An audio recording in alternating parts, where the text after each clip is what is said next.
including this touting of Dell's first financial statements, which I'm about to show you. But what do you think startup financials is about? What do you think that topic is about? Money? How to manage money. Manage budgeting. What was that? Budgeting. Communications. Remember, I think I made a list somewhere about the things that I fervently believe that as entrepreneurs we all need to know. One of them was to be healthy. Remember that? Be healthy. And then there was to be able to write. And there was able to speak. And you just heard from John. Sell. And then there's plan. This is sort of where I'm headed today. So let's, John said that one of the reasons we do companies is to make our moms proud. It's absolutely true. But I'm about to talk about a subject that's more important than your mother. And so let's get started over here. Oh, give me a letter. A. A. Yes. Cash. Yes.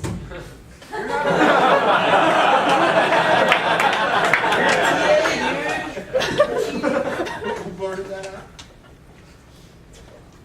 Oh, I thought it was Jason. No. So it's about cash. Is cash important? Are you guys dealing with cash? No. Credit. Credit, it turns out to be cash, only it's a little bit later. So do you think cash is important? I claim it's more important than your mother. You're starting companies. Do you believe that yet? That's hyperbole, of course, but it's a Silicon Valley statement made by a man named Al Shugart, who in the 80s founded a bunch of disc companies in Silicon Valley, an enormously successful guy. And he said this thing once in a meeting, that cash is more important than your mother, and everybody immediately understood what he meant and agreed to it. And so I'm here to talk a little bit about cash. But I thought a good way to do that would be to show you a historic document. I had lunch with Michael Dell last week. I'm recruiting him to, I had recruited him to give a speech for the, well actually it was for us here, but we've, he's so big and important, Michael Dell, and we've handed him to Mariel's Technology Entrepreneurship Society, who will be hosting his speech here on November 17th, right? I believe it's the 17th. I should change that. We're checking it right now, with a real-time check. And as of yesterday, have you heard of the Longhorn Network? Yeah. No? Anyway, the Longhorn Network, such as it is, has also expressed interest in covering Michael, covering that event. So, please, is it the 17th? Yeah, I thought so. That's a Thursday night, which is class night, Thursday night. So Michael agreed to come, and while I was visiting him over there in Round Rock, he told me a bunch of stories, and as I was leaving, he handed me his financial statements, which I'd like to share with you. Can you first ask how many people were born in 1984? How many of you were born in 1984? How about after? Yeah. Four In the year 1984. I asked the They, wrong at question. that time. By the time Dell was founded, were you alive? 1984 is the title of a book. And it was amazing, so those of us who were alive in 84 were amazed that the book had not come true. It was a book, you remember the book George Orwell. Was that about Facebook?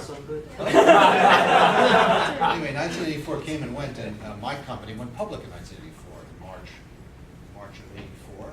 And Dell came into existence around that time, although it's a little shaky. So it's a little undefined when Dell really came along, because it started in a dorm room, and then it became this company, Dell Computer Company. And this is the first page of their first financial statement as of for the first 3 months of operations, ending July 31st. And I've read a lot of financial statements. How many of you have ever read a financial statement? A lot of you. What do you begin to notice about this one? So first of all, the name of the company. I believe he was operating as PCs Limited out of the dorm, and then created the corporation, Dell Computer, and then, but still DBA, doing business as PCs Limited. And you'll notice it's in Austin, Texas. But as you know, Dell is not in Austin, Texas, actually, although Michael calls it North Austin. It's called Round Rock. Would you like to know why it's in Round Rock and not in Austin? Does anyone know why? What was that? Tax benefits or Tax hiring benefit. company. And what's the nature of the tax benefit, do you think? Just developing industry around business. It's a particular kind of tax benefit. Every time you sell a computer, you have sales tax. And there's a funny definition of where you are. Oh, it depends what state you're in, because the sales taxes vary by city and state, and it turns out is where the order is taken. This is explained to me, Mike. Where is the salesperson sitting when the order is taken? And that is determined by law to be the nexus of the sale, and the sales tax is levied by whatever jurisdiction is there. And here's Michael planning, by the time he made that decision after this, he was planning to sell billions of dollars of computers and have a sales tax, all in one place. Everyone calling, not computer stores all over the nation, but in one place everyone would be calling. And that place would be designated as the nexus of the sale, and all the sales tax would go to that, whatever that little town was. So he decided to ask Austin and Round Rock to make him a proposal. And Round Rock offered to give him half of it back. So he took that. Now they do have offices in North Austin, but there are no salespeople in that building. They're only merely engineers. So not Round Rock. In the footnotes, which perhaps maybe I should post these if anyone's interested, but you'll notice that what this footnote is mostly about is an auditor, an accountant named Levy and Carpenter, explaining that this is not an audit, this is not a this is not a review, this is a compilation. You have any idea what that's about? You know what an audit is? Usually you have two sets of accountants. Your set of accountants who will do your accounting, and then there's the auditor who checks that the accounting is accurate. This guy, these guys, Levy and Carpenter, wanted you to know that Michael did not pay them to do an audit. He didn't even pay them to do what is a step down from an audit, which is a review. So they're at great lengths to disclaim that this compilation is limited to presenting in proper form information that's been given to them by management. This is really an annoying page. In fact, if I were Michael, I would have thrown this page out. Because all it says is, we don't stand by this statement. So if you throw the page away, then no one knows that it's there. So therefore, they're not standing beside it. But anyway, Michael saved this page since 1984. There's another annoying thing here. So here's this 6-page financial statement in this whole block. Management decided not to have a statement of changes in financial position. So here's the auditor complaining that Michael didn't pay him enough to produce another page in the financial statements which looked at cash inflows and outflows separately. So here they're complaining that Michael didn't pay them enough. And if he had only done, and he should have done that, he should have paid them more money to do this extra page, because otherwise you really can't tell what's going on in this company. So I would have fired Levy and Carpenter for putting that bullshit in my financial. There's a typo in it, of course, right here. The omitted disclosure were included. Well, obviously it should be if. So you pay these people, you get a typo in your financial statement. And then they talk about the financial statement having been designed. Let's see, it's in here somewhere. Where is it? Yes, these statements are not designed for those who are not informed about such matters. It's a little scary that Levy and Carpenter are sitting around designing financial statements. So here's page 2? Yeah. Footnotes. So financial statements always come with footnotes to try to explain what assumptions were made. Here you see DBA is doing business as. This had by now Dell Computer had become a C corporation. Does anyone know what that is? The opposite of an S corporation. So there are various ways of limiting your liability. You can form a partnership, you can form an S corporation, which is a lot like a partnership where the income comes right out of the corporation, right into your pocket, and you get taxed immediately, income tax. In a C corp, if the money is kept in the corporation and not distributed to the shareholders, then it's not taxed as income to the shareholders yet, it just sits there in the corporation. So most corporations that you've heard of are C corps. But it is taxed to the corporation. There is yes, but it's not taxed to the shareholders. Yeah. Yeah, there was a corporate tax, and then there's the tax that the shareholder have to pay when you give them income. So just real quick, the downside of that is you actually pay tax twice. The reason you would want to do it is you actually pay less tax. That's right. I think corporate income tax is a really bad idea. And if you want to create jobs, does anyone want to create jobs? I've heard that jobs are a great thing that you want.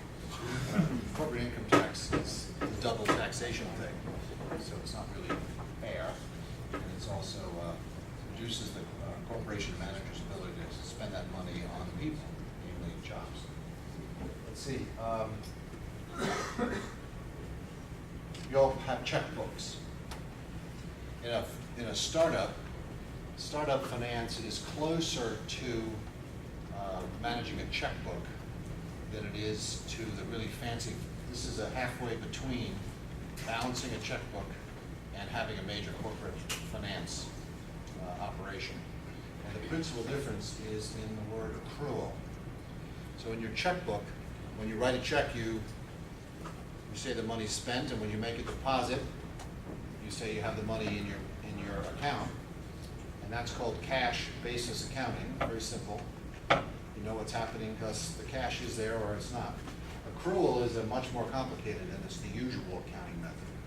So if you pay rent, say for 6 months, all at once, the way accrual works is you wouldn't book that as an expense all at once. You would spread it out over the 6 months. That is, you would spread that expense over the period where it was applicable. Similarly, if someone paid you in advance for a magazine subscription, you couldn't book that all as revenue. You'd have to accrue it as you delivered each issue. So the difference between cash and accrual is evident even. So this is the first financial statement of Dell Computer Corporation was on the accrual method, so they were very sophisticated.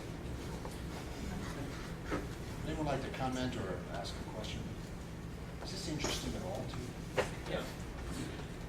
Just one reason why people do the reason you start out and it's cash, because cash is easy and cash is king. So like all you really care about when you're starting is how much cash do I have, and you have to make sure you don't run out of cash. So that's what you watch. The biggest reason in general you really move to accrual is it smooths everything out.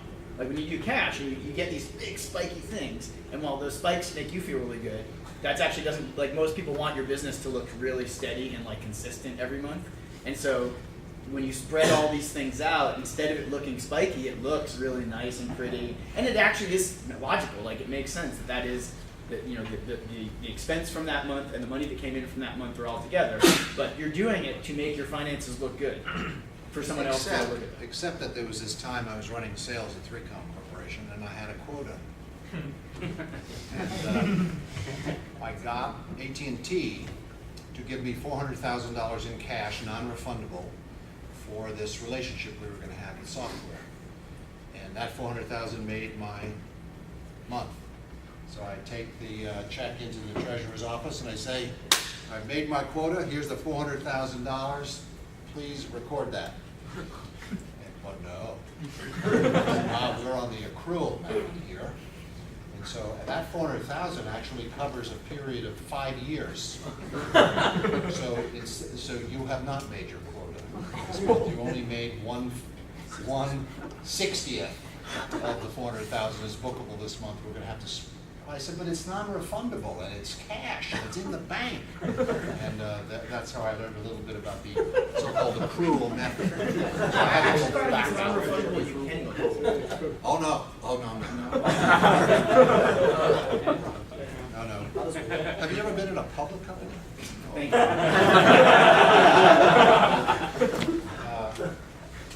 Any questions about this? Notice related party transactions. Down here, related party transactions. It turns out two people, a person named Stephen Dell and a person named Alexander Dell, lent money to Michael to start his company.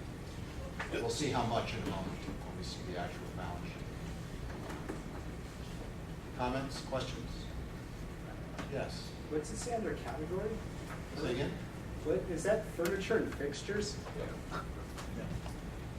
Yes. So, another thing that gets spread out is that let's say you buy a chair for $50, but the chair is useful for more than 1 month. So they say, how long is this chair useful for? 5 years. 5 years. So you put the chair on your balance sheet, which you'll get to in a moment, as you have an asset. It's an asset which is not cash, which means it's not very important. But there it is sitting on your balance sheet. And then you depreciate it each month. It's sort of like you're using it, just like you're saving up to buy a new chair at the end of 5 years. That's called depreciation. So here it is, depreciation. This is the furnitures and fixtures. You'll see it's a pitiful amount of money in this subsequent pages. But it's related to the accrual topic that we've just covered in depth a few moments ago, where only in this case you're buying something that has an extended life and you're just not allowed to expense it. For what it's worth, like I've run a couple different companies, and I don't ever think about this.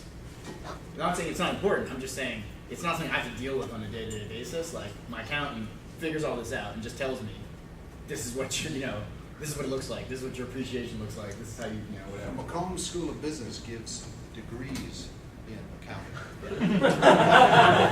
You are hearing like a light sketch by a computer scientist who used to do this for his own company, but then eventually you have to let those people into your company, and they know so much that they accrue stuff.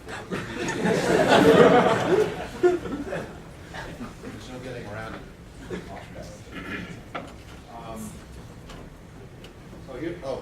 Here's the balance sheet, the beginning of the balance sheet. So there's two kinds of statements. There's the balance sheet and the income statement. So this is the balance sheet. This tells Michael what he's got. And what's the first thing that he's got? He's got cash. So this is a company, 3 months old. He has $22,757.99. So we're looking at the financial statement of Dell Computer, and it has cents in it. Today, when you look at Dell, there's zeros in parentheses. That is, all the numbers are presumed to have 3 extra zeros in them. In this, we're looking at 99 cents in cash there. So 22,000. And then he has receivables. What's a receivable? Right, so you ship them something and they owe it to you. And then so that's an asset.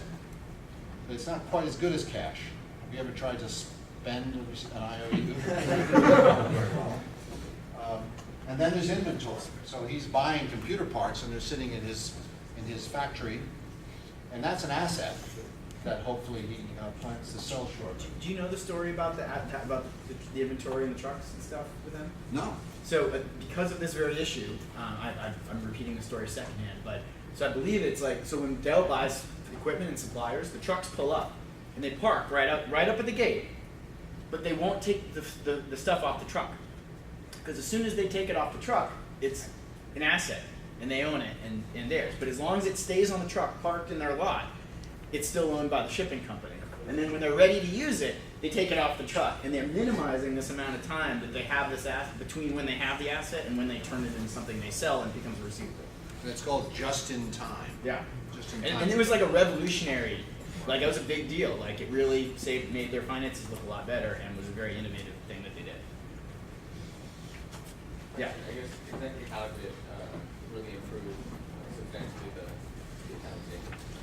Because on an accrual basis, like they were short. I'm not an expert at it, so I'm gonna probably stop in about 2 seconds on my explanation. But it's on an accrual basis, they were shortening that window. They were reducing the amount of, I guess, variability in that. And they had Is there a terms better with answer to their that? suppliers. They had terms with their suppliers. You have net 30, net 60, net 90 days that you had to pay the person that's sending you those parts. So the more they can delay, if they've got $1 billion worth of parts on that truck and they're going to use the final part that's at the back of that truck a week from now, that's a week later that they had to pay somebody that however many millions of dollars or whatever. So this really, this goes into effect when there's scale. When you're talking about millions and hundreds of millions of dollars. The game is to conserve the most important thing that's so important. It's more important than your butter. It's cash. So when you have inventory, that's cash that you've given up, basically. So the goal is to have your own inventory for the shortest period of time so that you use as little cash as possible to finance it.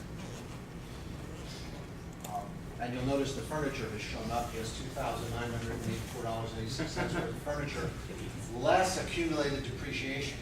So in each accounting period, the value of this furniture goes down, less accumulated depreciation until it gets written off completely, zero. And then deposits. This is a deposit maybe on that lease that we were talking, that John was talking about. You put some money down on a lease. Well, that's his money, but it's sitting over there in possession of the leaseor. So here is an asset, a deposit for $1,350. It's an asset, but he can't touch it. It's not quite cash.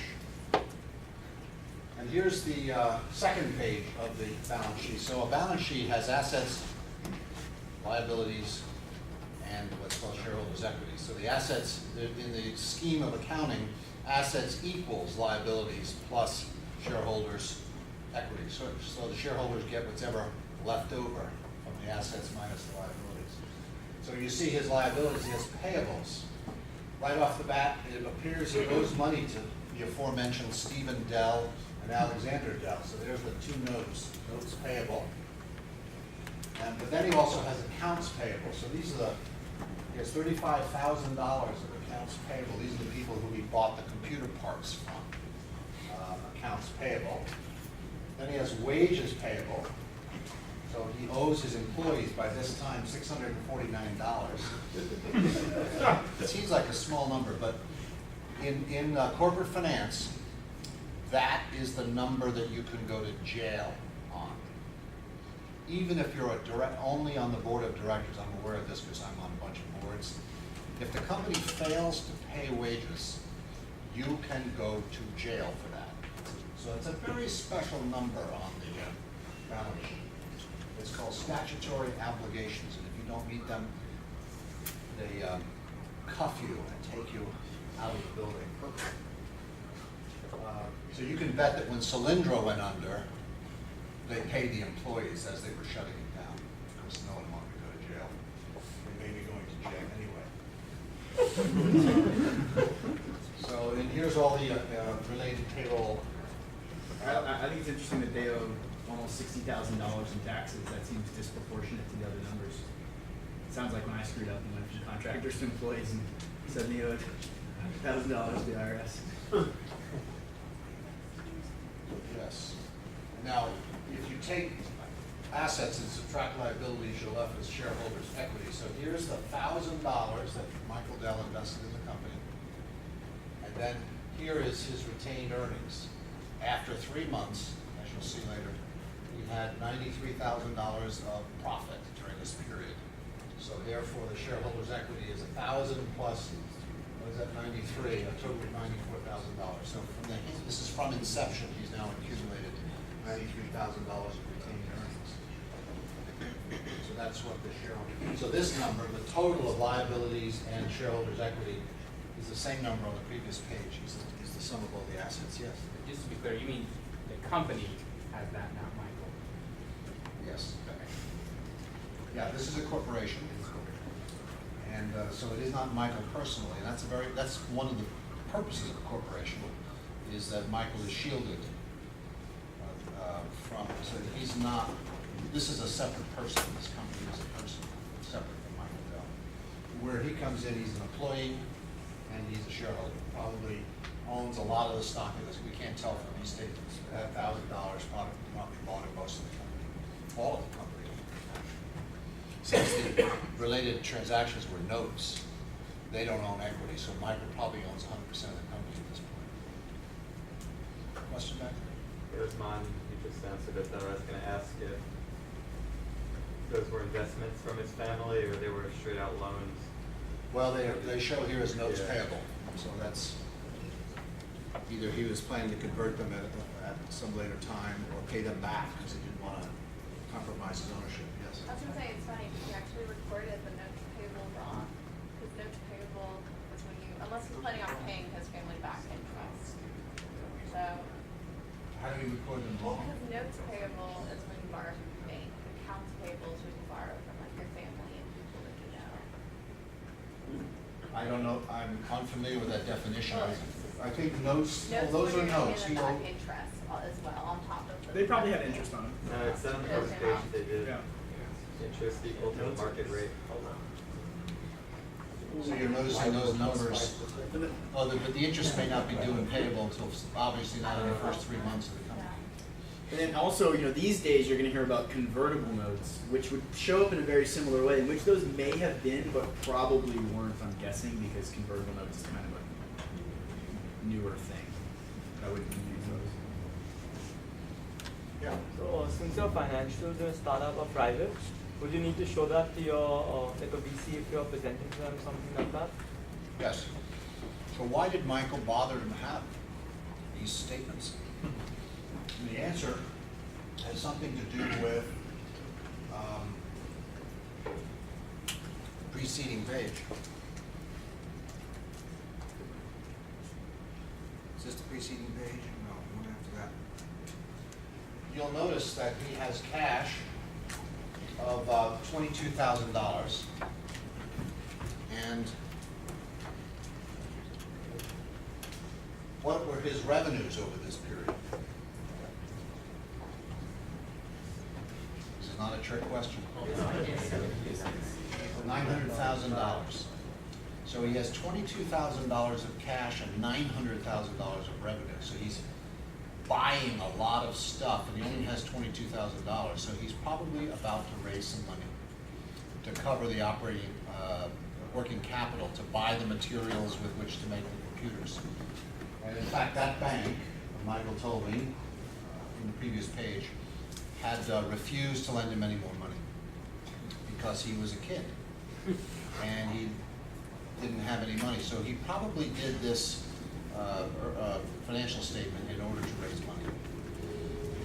And he probably put the name of the auditor on there to impress the bank that he had an auditor, even though the auditor fully disclaimed any relationship to these financials. So let's see. So there's revenue, about $900,000 less allowances and returns. So we had some returns, not very many. And then there's a big concept called cost of sales, sometimes called cost of goods sold. And that's what it cost him to build the computers that he sold for $900,000.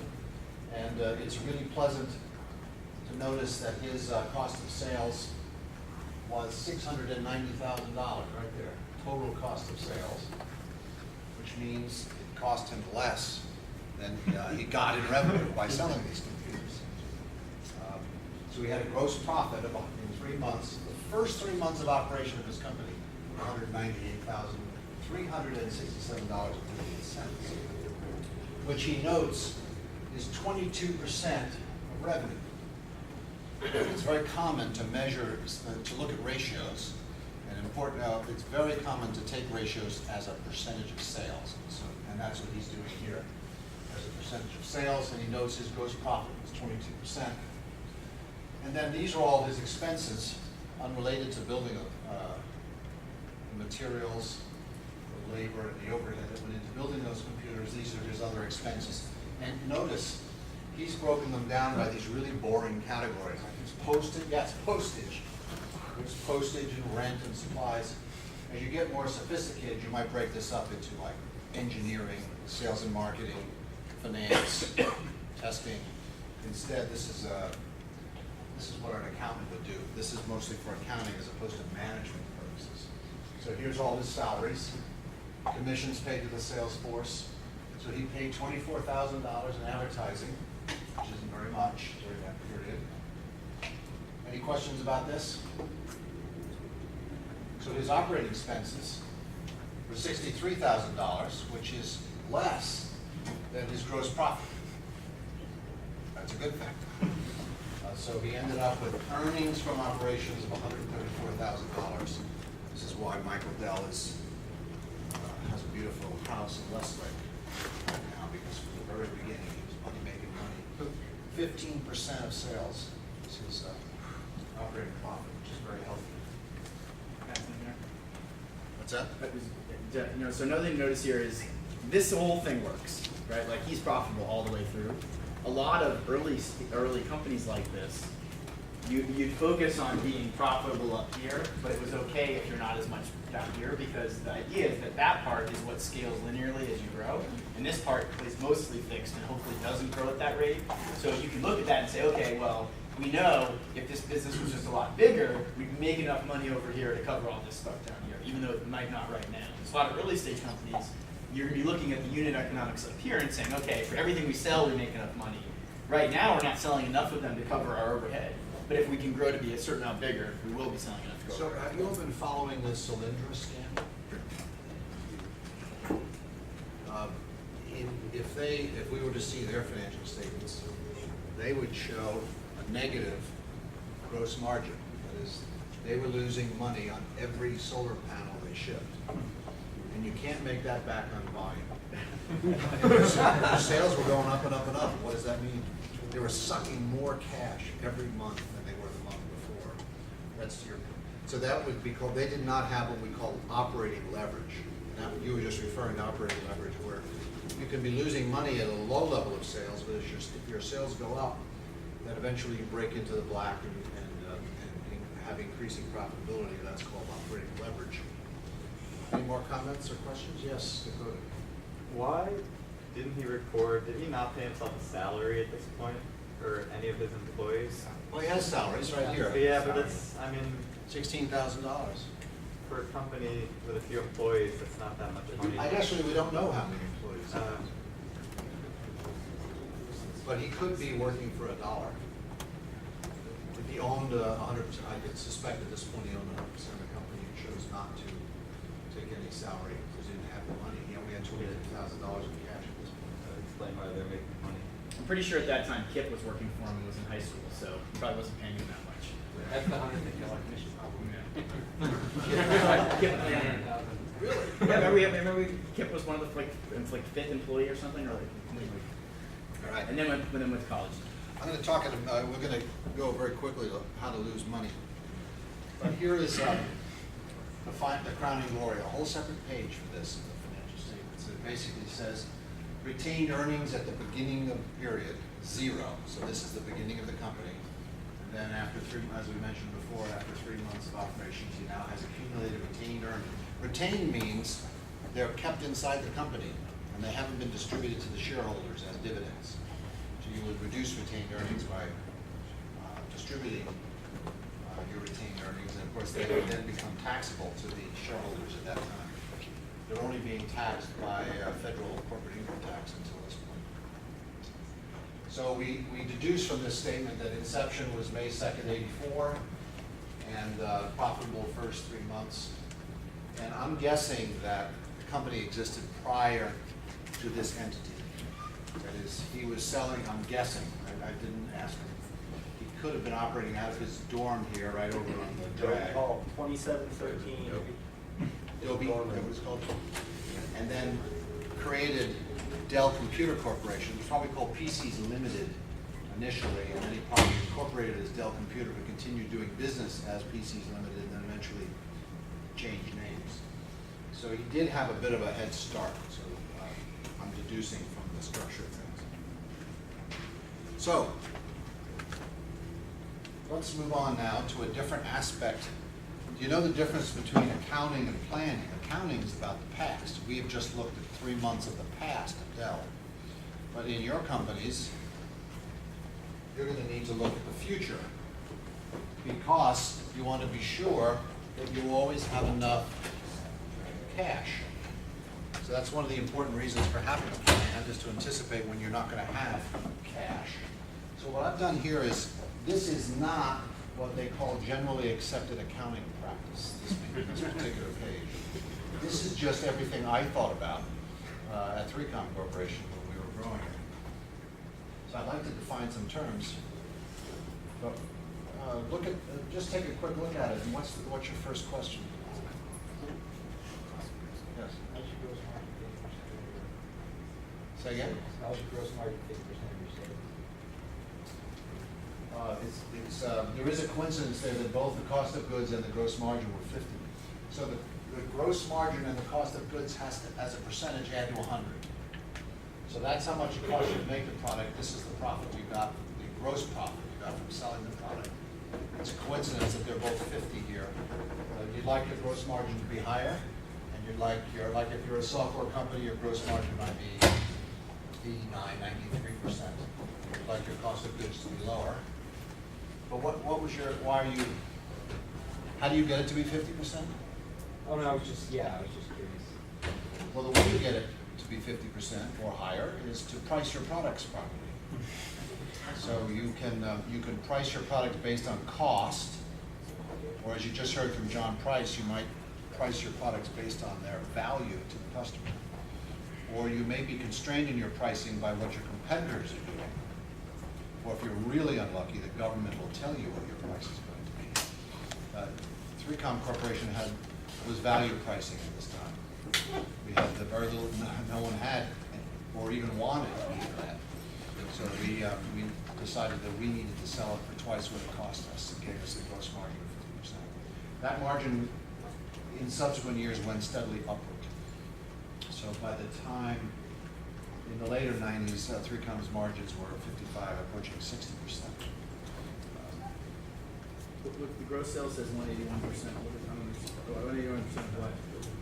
So, remember I mentioned that it's traditional to express various of these numbers as a percentage of sales. Well, here I'm defining two terms, gross sales and net sales.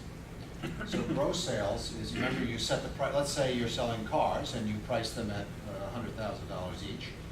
You decide, I'm going to price them at $100,000. I'm considering their value to the customer. I'm considering how much it costs. It's really good if you price it higher than your cost. That's a plus. And the competitive environment allows me to. So you create what's called a list price, or I think in the distant past it was called MSRP, manufacturer's suggested retail price. So the gross sales is the number of units times your list price. But that's not money you get, because for two reasons. One is, in the case of 3Com, we're selling through distribution, so we had to give discounts to our distributors. We sold it to our distributors below list price, so they had room to make money. And then when they went to the street, there was a street price that was lower than list price. So expressing gross sales as a percentage of sales, it happened to be 181%. Which, if you do the math, it turns out we were giving, in the end, a 45% discount off our list price. Our average selling price was on average 45% lower than our list price, because we were creating margin for distribution and for competition on the street. Is that complicated, or does anyone want to ask about that? So on a company's financial statement, you will very rarely see gross sales. Implicitly, you will see what's called net sales, or simply sales, which is after, it's just the money that you get. The number of units times your average selling price is your net sales, so that's 100% of sales. Other questions? It was a revelation to me in doing my planning. So Steve Jobs called me up one day and said, come to Cupertino, I want to show you something. So I go down, he's a buddy of mine in those days, and he shows me a spreadsheet, what he called a spreadsheet on the Apple II. And he thought this was the coolest thing that he had ever seen. It was insanely great, or you know, the way he talks. I had never gone to business school. So I didn't know what an actual spreadsheet was. Those are sort of light green paper with lots of columns and rows, and business people would, in those days, they would write numbers in with a calculator, and they would calculate the sums and the differences for the spreadsheet. And someone, let's see, on the Apple II, that would have been VisiCalc, and that was Bob Frankston and Dan Bricklin wrote that piece of software, and Steve loved it, and I was completely unimpressed because I didn't know what a spreadsheet was, and here was an automatic spreadsheet. So what's that? But I made the transformation and did my business plan using for 3Com, and I hope to show it to you later in the quarter. I typed it all in, and I showed it to venture capitalists, none of whom laughed at me in front of me, but they were laughing secretly behind. Because in my spreadsheets, I assumed that when you sold something, the customer paid you right away. I had nothing in my spreadsheet implied a delay between billing the customer. You ship the product, you send them a bill, and where's the money? And it takes a while to come, 30, 60, 90, you were saying. If you're lucky, unless it's Italy, that's 120. So that's why you have a thing called receivables. Receivables is that accumulated stuff for the IOUs from your customers. And you'll notice here, we had a gross margin of, we were spending 18% of sales on marketing, sales, and support. We were spending 10% on engineering and test, and finance administration 5%. Of course, when we bought stuff to make, we didn't pay them right away. So we owed them money, and that would be our payables. But anyway, out of that, we extracted a profit of 17% of sales, which, an operating profit. Then we had to pay 7% of that in taxes. I'm sorry, actually it's 38% of this. It's 7% of sales, if you know. Did you catch that? Mm-hmm. So the income tax is much higher than 7%, but it's 7% of sales, which led a net profit, this is what the shareholders get, of 10%. This is the compensation to the shareholders, although it's, I don't think 3Com has ever paid a dividend, so that money is constantly taken to the shareholder benefit by the stock appreciating. Some questions? I'm assuming most of you are engineers and computer scientists for whom this is a complete mystery. But I'm not getting a lot of questions, so I must somehow be failing you in some way. This is fascinating stuff. This is stuff you sort of need to know. Sort of. Even though I said I didn't have to do it, I have to be able to read these reports, right, and understand all these words. Yes. We learned like basics in business foundations, accounting, and business finance, but where can we go to, I guess, get a further understanding of something like this? The first thing I want to check is what I'm telling you bear any relationship to what you learned in the business program? Kind of, but I feel like it's more practical with, like you're using real life examples. My terminology may be a little different because there is a very strict terminology. Generally accepted accounting practices has a terminology which may not match this exactly.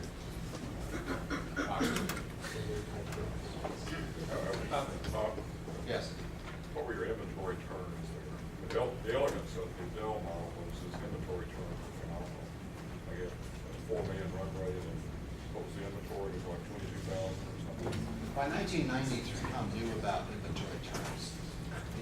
By 1979, it didn't. So I suspect we made turns is the what is it? It's the number of months. You know, how many times you can sell your inventory? Like a hardware store has an average turn of 4 times a year. So if you have a $4 million hardware business, you got to have $1 million for inventory. So I think around in the early days where we had no notion of what turns were, we probably had 3 or 4 turns. But by then, I think we were using this just-in-time approach where we basically tried to put all of our inventory out on our suppliers. We were probably turning 20 or 25 times. Very rapidly, which had lots of benefits, not only for cash conservation, but also protected you to some degree against obsolescence. Because when you're developing new products all the time, you can obsolete your own inventory, in which case it turns from inventory, which is an asset, to 0. So you write it off, and that's a big loss. So you want to another example there too is I think this is a Dell story. This isn't really an issue now, but 10 years ago, memory prices varied wide, like went up and down the way stock prices do. As far as like RAM for your computer. And so if you're building computers, that was really important. And I believe by keeping it on the truck, they kind of got to decide when they bought it, right? And maybe the price changed too. And, yeah, there's a thing called, there's various accounting practices for how you value inventory. So let's say you buy a bunch of memory chips in August, and then a bunch more in September, and a bunch more in October, and you pay different prices. So they're on your books at those different prices. And then when you sell the product with them in it, you compute your cost of goods sold based on the price of those, even though the chips are indistinguishable, they're all memory chips. You have to keep track of which ones you bought in which month so you can properly attribute that into your cost of goods accounting. This is not something that the engineers worry about, but there are people worried sick about this. And then there was the truck of armed thieves who pulled up to my materials dock and took all my memory chips from the back of the company and drove off. That's a different thing that can happen. You have to write that off. Yeah. Maybe we had insurance. I don't know. That really happened? Oh yeah. Actually, everybody involved was Vietnamese. The guys working in the company were mostly Vietnamese, of which, foolishly, being a gringo, I assumed all Vietnamese are roughly the same. Turns out there's different kinds of Vietnamese, and they don't like each other. It had something to do with the war. And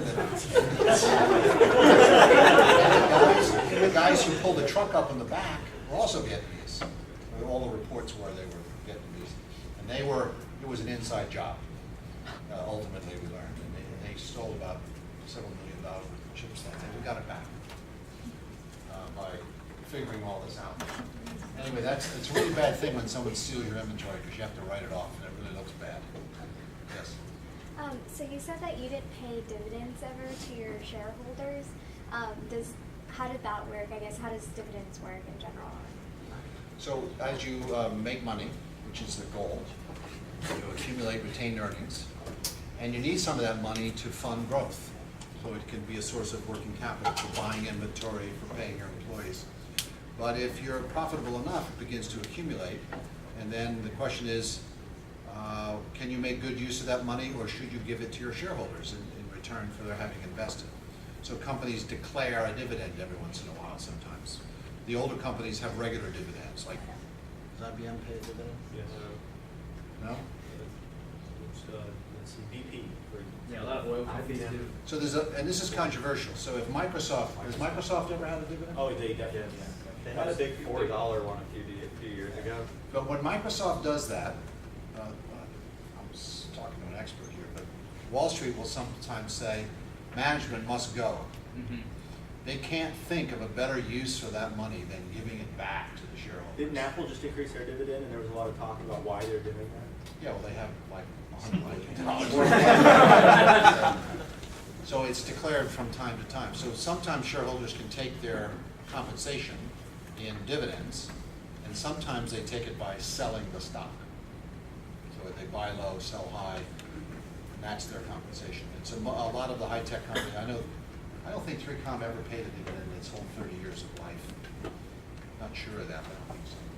So is it good practice to give dividends, or like what? It's the type of business you're in. There are certain types of businesses where that's the types of things they do. And in particular, I don't know. I'm not an expert at this.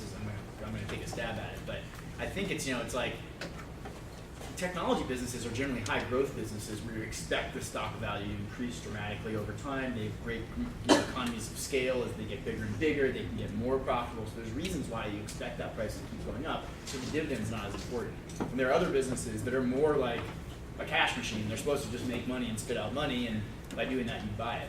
If you buy individual stocks, there's different kind of strategies, and one strategy is to focus more on buying stocks that pay dividends, and then you kind of factor that into, well, it's not just how much the stock's going to go up and down, but they're actually going to pay me every quarter, some amount of money off those. Other questions? Question? Yes. So is this your projected financials? like this one with the percentages, like as opposed to the previous one? This is, you might call this a business model, so that every month or every quarter, the numbers would be slightly different from this, but this is sort of how they averaged over some, say, a year. And it's a management tool. I don't know if this is true of all companies, but at 3Com, we began the year with percentages for each of the functions. And then we went into our planning process, and the answer had to come back.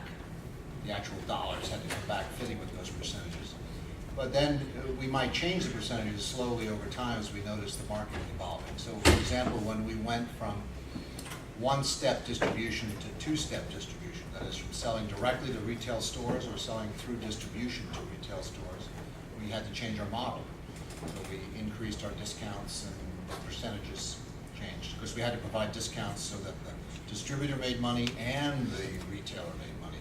And that came out of our model. Yes? So the 10% net profit, since you don't pay dividends, does that just go back into like more assets for the company, like investing in, I guess maybe like hiring more people or and those kinds of things? Well, it becomes retained earnings, and then you can decide cash piles up over here, and you can decide to spend it. So you could say, we're going to change our model now. We're going to spend 11% on R&D or 12% on R&D because we have the cash to finance it. So let me touch 2 more points, and then I'm going to move to my last slide, which is on your question. CapEx. We touched on this. So this is OpEx, operating expenses. CapEx is the money you invest in plant, equipment, furniture, and other things. And this is the thing that gets depreciated. So you might put out $1 million, but your income statement would show a depreciation of a much smaller amount spread out over several years, the useful life of the equipment. So you'll often hear the phrase CapEx and OpEx. And finally, there's the most important thing, more important than your mother, according to Al Shugart. He doesn't know your mother, but he generalized. And which brings us to my final slide. So you gotta have a plan for your company. And a plan is not a spreadsheet, but a plan often has a spreadsheet in it. And this is an example of a spreadsheet. I made it up tonight. It's complete fiction. But I jiggled the numbers to try to make a few, 2 or 3 key points. So this is a year. So it's not just one period. So imagine I could imagine you all having a plan for the next year. And there's how much cash you start the month with and how much cash you end the month with. So that's starting cash, ending cash. Then there's the number of units of the product you're going to sell, and for a while you're not going to sell any. So that's indicated with the number 0. Sales is units times price. And then you have your associated COGS. Now here's a row, headcount. Headcount is one of the driving expense items, so very often that's called out in the plan. So you see this little startup going from 2 people and then adding people and finally settling down at 12 people. And then there's the expenses associated with those headcount plus other things like rent, the aforementioned lease. And then there's your profit, which doesn't look good in January. That little thing there indicates it's a bad thing. And there's a bug in my spreadsheet because I have $1 million of equity going into the company here, and but I'm spending $30,000 that month. So this is sort of an anomaly in the spreadsheet. So the $1 million went in. You'll see it. I spent $30,000 of it right away. So we're starting February with $970,000 left of the million. And as we proceed through the year and add headcount, our expenses are going up with headcount, and we're still not shipping anything. Notice 0, 0, 0. We're not shipping anything. So what do you think happens to cash if you don't ship anything and you hire people and stuff? Cash starts burning, so it's going down.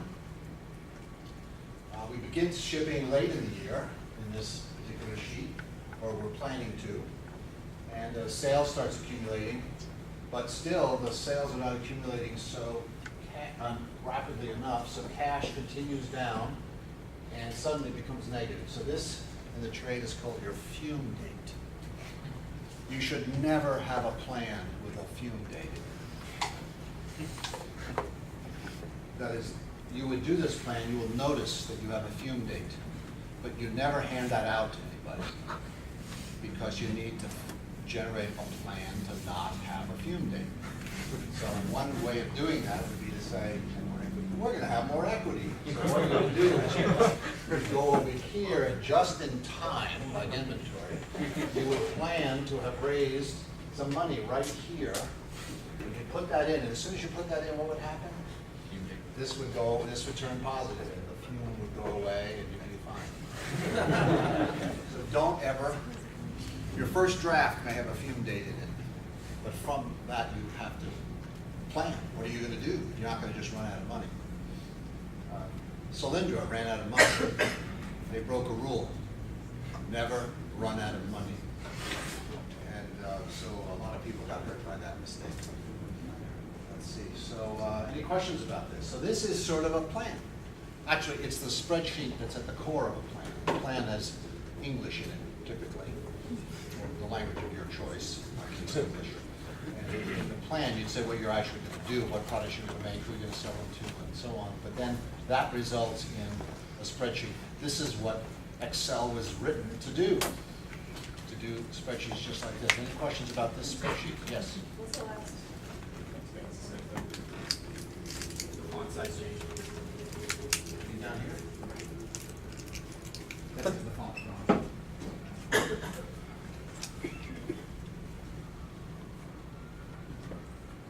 Do not stop planning until there is no fume date.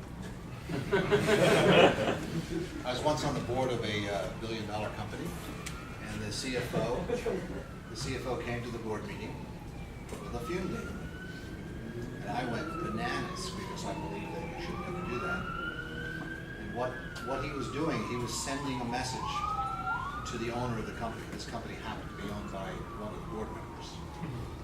And this board member was insisting on various policies that would eventually bankrupt his company. The CFO came in with a slide with a fume date on it.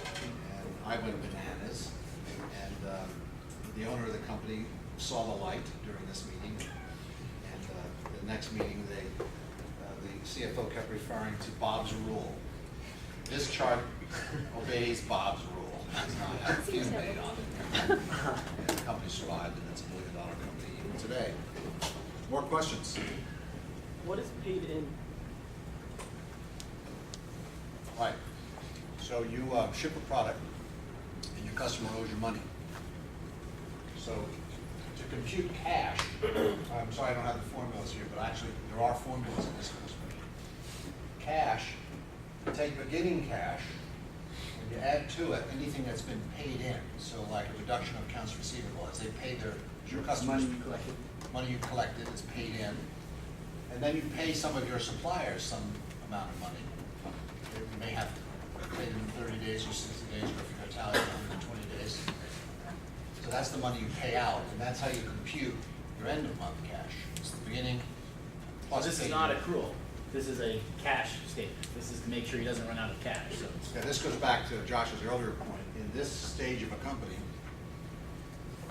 cash is the only thing that matters. It's more important than your mother. So paid in is my realizing 30, 40 years later that sales is not the same as money paid in. And similarly, COGS is not the same as money paid out. There's a delay. And the bigger that delay, that determines how much cash you burn. So 3Com Corporation, as long as it was growing more than 50% a year, sucked cash. Because each month it would grow, it would be a little bit bigger, which meant it had to buy more materials than it was getting money from past products. So because of its margin structure, when we were growing 300% a year, you'd think that'd be good news. It is good news, except you're drawing in more and more cash to pay for, it's called working capital. You're paying accounts receivable, you're paying inventory, and you're paying capital equipment. So for those three categories, you need to bring more cash into the company, which is surprising. People say, gee, you tripled last year, why are you sucking cash? Well, our gross margin was only 50%. If our gross margin were higher, we'd be able to grow more rapidly without sucking cash, but our gross margin was nearly 50%. Was this actually y'all's spreadsheet? What's that? Was this actually like y'all's spreadsheet? This is made up. Okay. There are lots of examples. You have it with you? Battery doesn't die on this. Go ahead. We have like, I think my iPad has 2% battery on it, as you can see. So I'm gonna do this try this really fast, but I do think it'd be, you've seen two, I think it would be fair to say archaic ones. Now, 3Com is a real company. Now you'll see one that didn't make any money. And it was profitable, and it made products, and its gross margin was only 50%, and it had inventory. And there's all these fly-by-night companies that have no inventory. Their gross margins are 95%, and still they manage to lose money. So this is an angel who invests in those fly-by-night companies that can get, they don't need any cash because their gross margins are infinite. What percentage? And then there's real companies. Let's see if this comes up. So this is really confidential. I appreciate you guys. This is confidential. Any members of the press? No, I did that so I could put my password in. So This is cool. This is not by prior arrangement. 1%. You got this. Too bad. Oh, no, it's that's not. hurting them.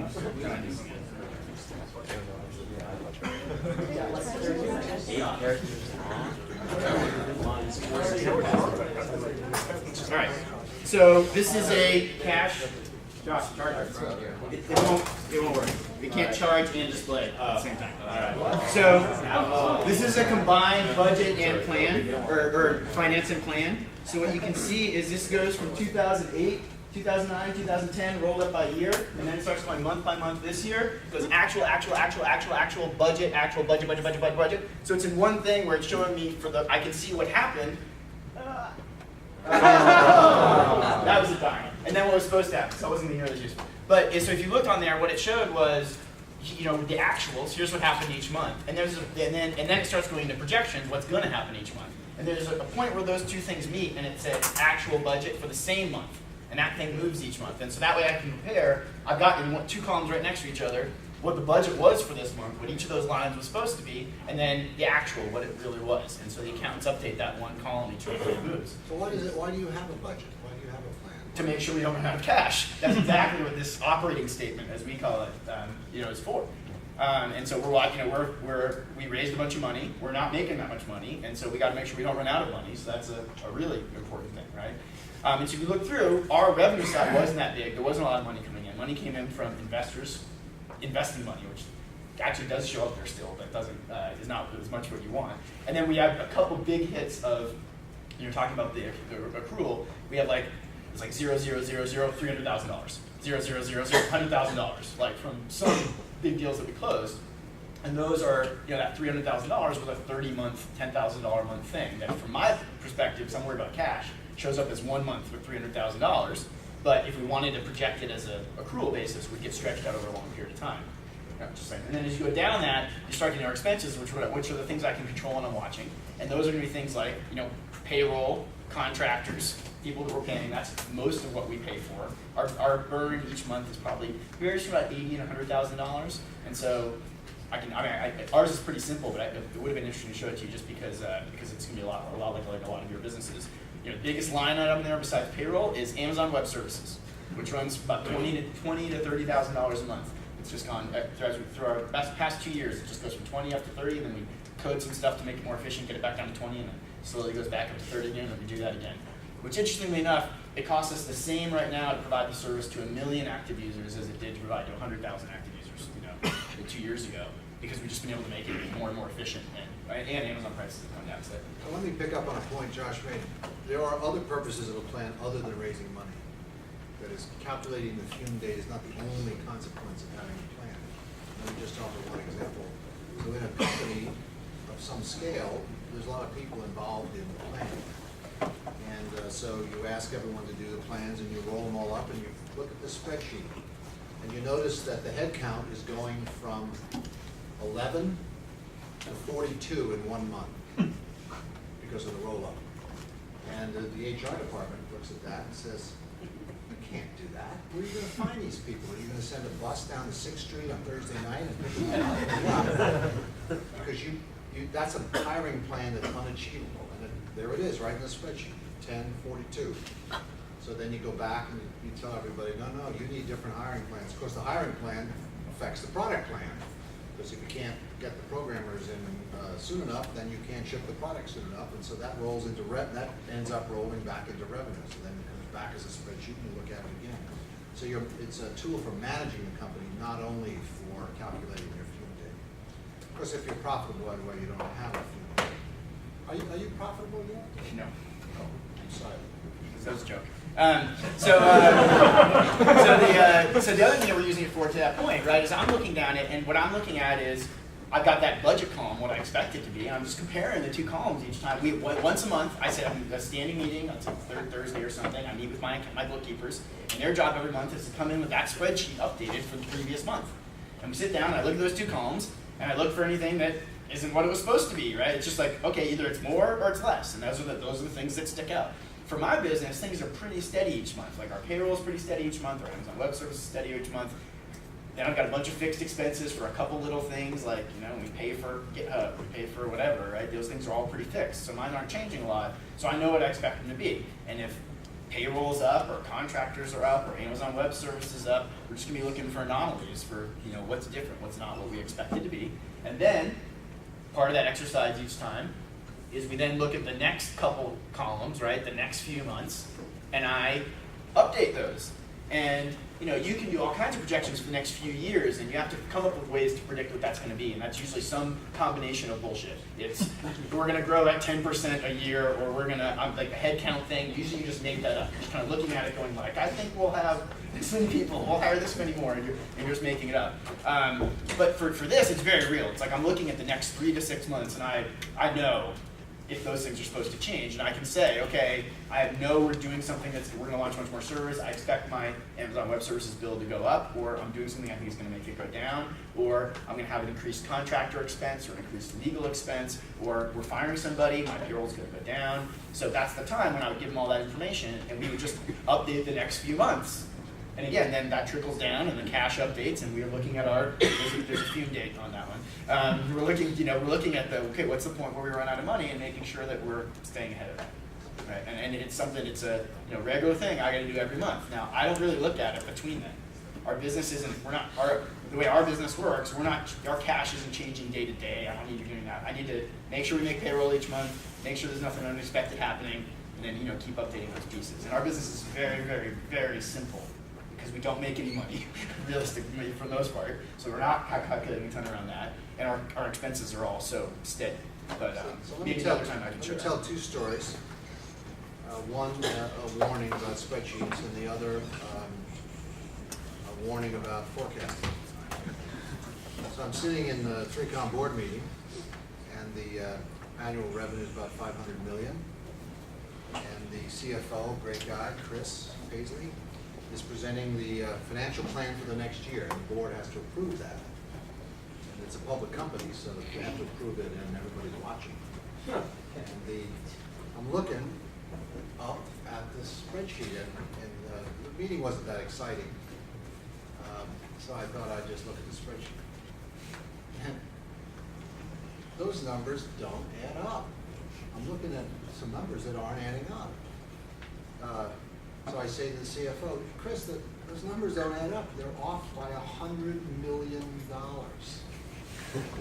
Now, Chris has been putting up with me for 10 years by this time. Wow. We worked on this, and he looks up at the board, and he starts doing the math in his head. And lo and behold, this plan that the board of directors was about to approve for the next year was off by $100 million because he'd been typing into this spreadsheet, and one of the formulas got screwed up. Don't let that happen. Not in a board meeting, especially. Not at $100 million level. Second story has to do about the time I got sued for $50 million. Not actually me personally, but it was also the company. And it was because of a spreadsheet. So every year we would do our annual planning cycle, and one of the things you have to plan is sales. How many products you're going to sell. And you understand that you're not in charge of that, that its customers have to decide whether they're going to buy your products or not. So you have to figure out for next year how much of your product you're going to sell. The varying levels of bullshit are referred to before. I think that's unnecessarily unkind to call it bullshit. So you have a sales force, and you have a marketing department, and you ask the sales force to come up with forecasts for their territory, and you ask marketing to look at the overall market conditions, and they all, in the bottom-up phase, they all submit these emails about what they believe their territory is going to be. Do you know how salespeople generally work on commission relative to a quota? And so every year you set the quota. And which way does a salesman want it to be? Does he want to have a high quota or a low quota? Low quota. Low quota. So in come all these quotas, and of course there's now a period of judgment, or as you would call it, bullshit. Where you look at these numbers and you say, marketing comes in and we get other data sources and we try to negotiate. And we end up with a sales forecast. And it's highly nonlinear. That is, all the sales come in the last quarter of the year, the last month of the quarter, the last day of the last month of the quarter. So there are all these hockey sticks. And all this emails coming in saying, I think my quota should be lower. And no, we think it should be higher. And you negotiate and you have a plan. But you should know, a sales plan you submit to a board is not the same as your quota plan for your sales force. Those are still two discrete things. Absolutely. So you want the sales quota plan to be higher than the one that you send to your board, because you want a stretch goal for the sales force, and but you want to be conservative, and Chris Paisley, a very conservative fellow. So then the company starts operating and sending out signals to Wall Street through the analysts and so on about how we're doing. But that nonlinear month is coming, and guess what? After 19 years, I'm exaggerating, of sort of getting it right, that one year, we got it wrong. And we had a horrible quarter. And our stock dropped 40% because we didn't meet that number. And then this bastard in San Diego filed a lawsuit on behalf of all of our aggrieved shareholders because the stock had gone down, alleging that we had lied about our quarter. And guess what? They went into discovery and they found all these emails from the sales force saying, I think my quota should be lower. Now these are the same emails that we've been receiving for 19 years and judging or bullshitting about. But this one year, the 19th one, it turns out those emails were correct and that we had ignored them. We obviously fraudulently and with malice aforethought and I forget all the other ugly language, but we ended up paying this bastard $10 million for doing nothing wrong except being wrong about our forecasts.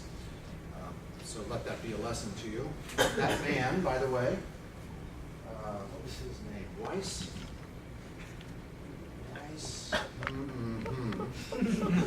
In San Diego, and they're in jail.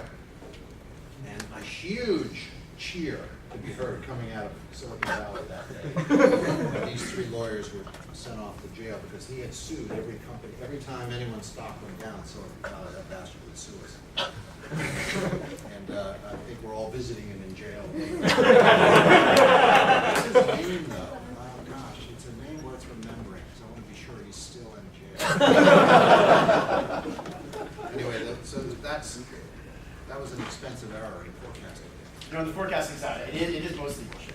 But and especially for you guys, because you don't know and you can't predict any of these things. So you're making the model. You want to have a model that you can educate over time and improve and validate your assumptions. Now, there's a point, especially in a regular kind of business, like in one where you have a sales force that calls people and that closes directly with it and sells them, where you start to be able to predict it pretty well. And that's why big companies do that, and they actually are able to predict it. And so at some point in your life, you're like, okay, in general, while we can have an up quarter or a down quarter, I know if I have a sales guy or girl, and she makes 20 calls a day, and that results in this many meetings. Tony taught me this. And then that results in this many contracts that we send them, and that results in this many closed deals for about this much money. And that starts to actually be fairly predictable. And once you know that model, and then you're like, okay, so then you can say, I'm going to hire 5 more salespeople, and I know they're each going to make 20 calls a day, and that's going to result in this many meetings, and that's going to result in this many contracts going out, that's going to result in this many sales of this average size. And now I can predictably say, I'm going to make my sales go up because I'm going to hire 5 people. So two of the tools that are used to convert what Josh until momentarily ago was calling bullshit is a thing called the pipeline and a thing called the backlog. So you get your sales force to develop a backlog that is to collect orders far in advance of the need of the customer so that you can tell your factory, if you have a factory that makes actual products. Factory or programs. To make them. And the pipeline is a list of prospects who haven't bought yet, but they're moving through a process, much as Josh described, a repeatable process that looks like it's repeatable. Because you run into trouble when it stops being repeatable. That is, something change, a new competitor enters the market, or or the economy goes in the can. Something happens, and then that repeatability goes by, and then you end up with what's called bullshit, and you get sued. If you're public and not careful. Two other really interesting things here, I think, on the same topic. So the other things that change this. So one, if you have, we talked about appreciation and recognizing revenue and things like that. So some companies play games where they will try to, you would think you would try to like recognize as much revenue as quickly as possible. But one way where they can like really set themselves up for success, and I have to be careful here because I have access to inside information on Bizarre Voice, but I'm not going to give you any. And I am a shareholder, but I've heard from somebody else, not from them. So I don't even know if it's true, but it made sense. That if you look at their he is on dangerous ground. If you look at their financial statements, that if they file an S1 to go public, if you look at their financial statements, it says something. It doesn't look like they're making that much money. But part of what I believe they've done, and like a lot of companies in this situation do, is they try to defer as much of this revenue as possible. Because what that lets them do is predict the future. So now they can make sure that when they go public, they know they know the minimum the revenue is going to be for this quarter, for all this revenue that they've actually already collected the money for. And they can just project that out and be really confident where it's because it's already collected. You're just recognizing the revenue. You don't have to pay your salespeople either.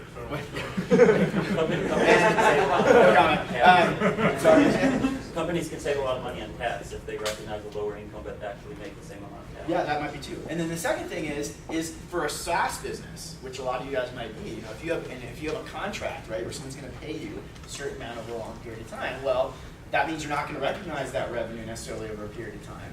But if you're getting paid $5,000 a month and you've got a contract that says they're going to do that for 2 years, I'll caveat this in a second, then you can predict for the next 2 years you're getting that money coming in, even though you close out and you've got a really predictable future. Now the difference is the new sales. As you get a bigger and bigger company, the percentage of the new sales versus the other stuff gets smaller and smaller. It gets more and more predictable, right? Now, one thing I want to warn you about, though, as a small company, is just because you have a contract that someone says they're going to pay you $5,000 a month for 2 years, if you're worried about your cash, you should not assume that that's really going to happen. Because people all the time have a contract that say they're going to pay you, and then they just call you up and say, hey, I'm going to stop paying you. And you're like, but we have a contract. You have to pay me. And they're like, well, sue me. And you're not going to, if the amount of money is small enough, you're not going to sue them, and they know that, and so they can just stop paying you. And you will be in that situation a lot of times. So, on the, in the general, like when your business is really regular and solid and predictable, then that's a good thing, and you can really bet on, I've got a 2-year contract. I know 90% of my customers live out their contracts because I've got experience with that, so I can predict this. If you're running a small company like you are, the only money you should get is the money you have. So I'm sitting in my cubicle in Mountain View, California, with a material cage full of Ethernet adapters, which are sitting there, not being cash, being inventory. And the phone rings. And it's a guy, and he says, Bob, I've read all about your company. I'm dying to have this Ethernet stuff. I'm flying in on my private plane into San Jose, and I'd like to come to your factory and buy your stuff. I said, great. And I said, I'll tell you what, I'll pick you up at General Aviation there in San Jose and drive you to the factory. I pick the guy up, there's his plane. Comes along, takes my car, I drive him, he looks at my products. He says, I'll take 20 of those. Opens his big briefcase, and I put the 20 Ethernet adapters in there, and bet I'm really shrewd, so I write an invoice. And I send him the invoice, and he says thank you, and I drive him back to the airport, put him on the plane, and never see or hear from him again. Meaning, but I had an invoice. I had issued an invoice. That's what they owed me the money, but I never saw him again. 3 months later, I'm sitting in the same cubicle, the same situation, and my phone rings. It's a guy. He's really interested in my products, and he's going to fly into San Jose in a private plane, and he'd like to buy my products, because I am now sophisticated. So I say, sure. I pick him up, of course, I say, sure, and I pick him up at the airport, drive him in, and he says he takes however many Ethernet adapters it was and puts them in the boxes. And then I say, how are you going to pay me? He says, well, I'll just pay you. You give me an invoice and I'll pay it. I said, I really can't do that. And I say, well, you got to pay for it now. I can't let you take it out because I haven't credit checked you. My CFO hasn't cleared you. He says, okay, no problem. He takes out his checkbook, writes it, gives me the check. I drive him to the airport.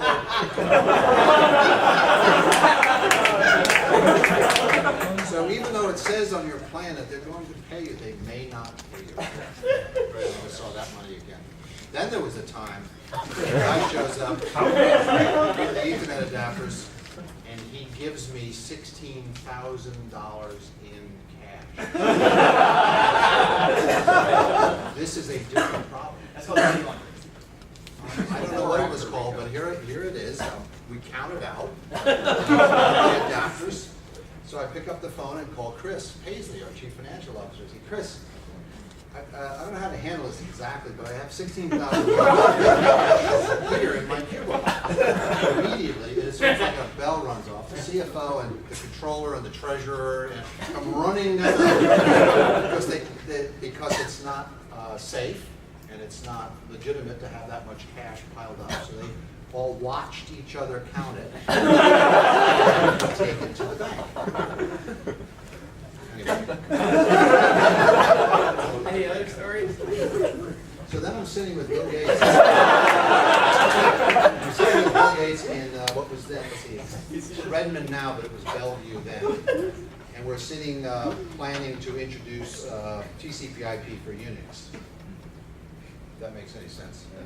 And it's 3 o'clock in the morning, which is normal, and we're working on this. And Kate Ishii, who is head of Japan for Microsoft, arrives, as he does frequently in then Redmond by plane from Japan. So he's strung out. So this guy comes in, his hair is in all directions, and he's, the way you look when you get off on all-night flight. He's carrying one of those square black briefcases that airline pilots usually have. Oh. And he sets it down and says, we had a good month, Bill.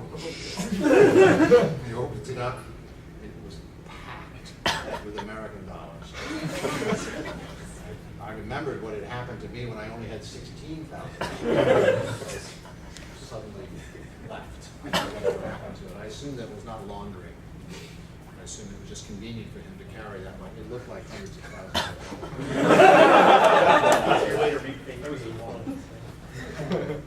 Yeah, isn't there a thing you signed that you're not bringing in more than $10,000? Maybe he didn't sign it. Private jet, private jet. Any other questions? I think we should wrap up, huh? Yeah, so we should spend, I'd like to real quickly switch to, do you have questions about the class, or about mentors, or about grades, or about weekly updates, or anything like that? I had a question about